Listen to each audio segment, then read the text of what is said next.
Buenas tardes, mi nombre es Melanie Arrobaya y hoy les voy a hablar un poco acerca del derecho internacional humanitario. Son normas que permiten limitar las consecuencias desastrosas que la guerra puede causar. También es conocido como el derecho de las guerras, el derecho de los conflictos armados, pero en este ámbito del derecho, conflicto armado y la guerra son términos similares. La legislación hace varias limitaciones como del uso de ciertas armas o ciertas estrategias, buscando proteger la vida de niños, niñas, mujeres, adolescentes, hombres, en fin, toda la población o todos los habitantes de un país. Y también proteja a las personas intervinientes en la guerra, que en este caso serían los militares de un estado. Ellos también son protegidos. Por ejemplo, si alguna vez son prisioneros de guerra, el derecho internacional humanitario obliga a los estados o a las partes de la guerra que se les trate de una manera en la que se respeten sus derechos humanos, que se les tenga una consideración humanitaria.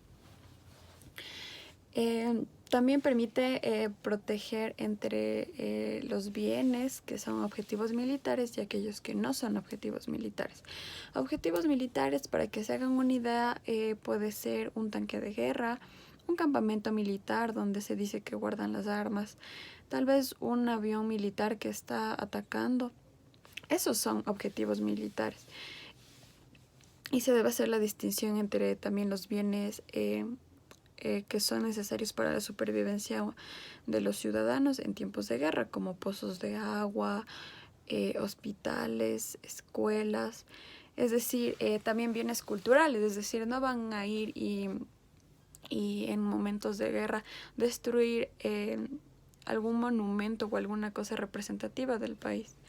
Esto se lo conoce como el principio de distinción en el derecho internacional humanitario.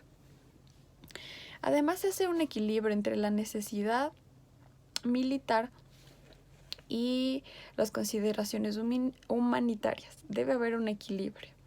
Es decir, si es que no es necesario atacar a algún lugar, es mejor no hacerlo.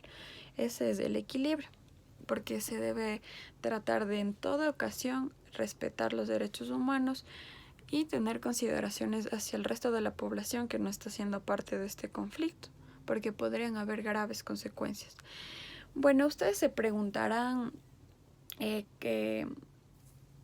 es que los estados tienen deberes y obligaciones en estos casos, y si los estados tienen deberes y obligaciones muy importantes que deben cumplir durante todo el conflicto armado.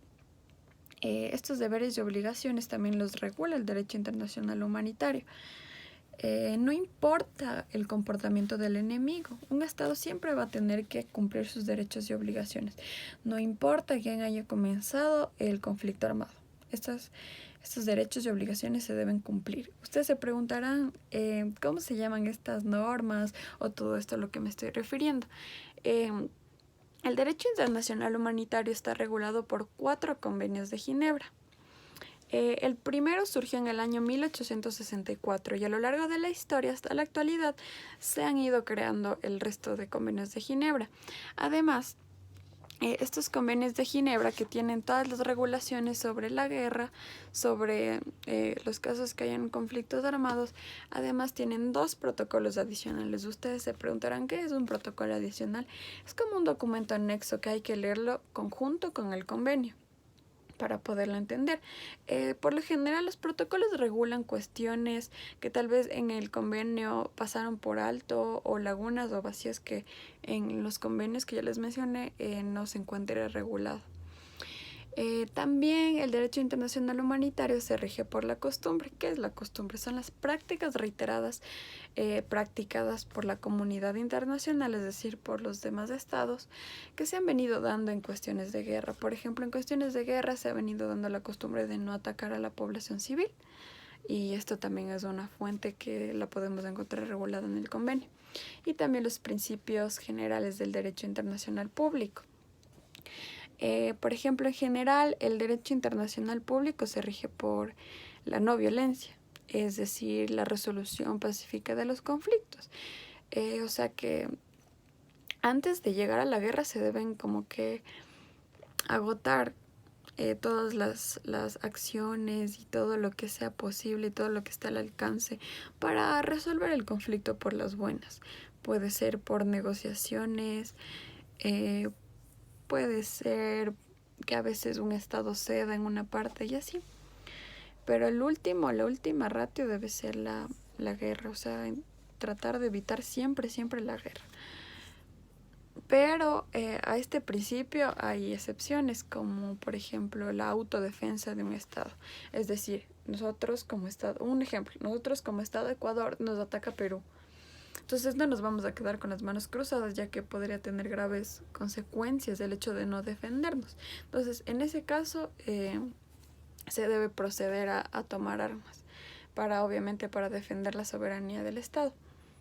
Y también otra excepción es la restitución, el restablecimiento de la paz. Es decir, que hay una guerra que no termina, que hay muchos muertos, que hay muchos heridos, que se están matando dos estados. Entonces, en este caso, el Consejo de la ONU puede intervenir dicho estado. De hecho, se llama una intervención humanitaria para salvar a los civiles y que el conflicto pare, porque de lo contrario no pueden estar en guerra toda la vida. Y así se promueve a una medida pacífica, ya que dejen las armas. Bueno, en fin, en casos que se den conflictos armados se deberán hacer estudios que permitan prevenir los daños colaterales y eviten muertes de ciudadanos y cualquier otra persona que se encuentre en zona de guerra. Y eso básicamente, espero que me hayan entendido y muchas gracias.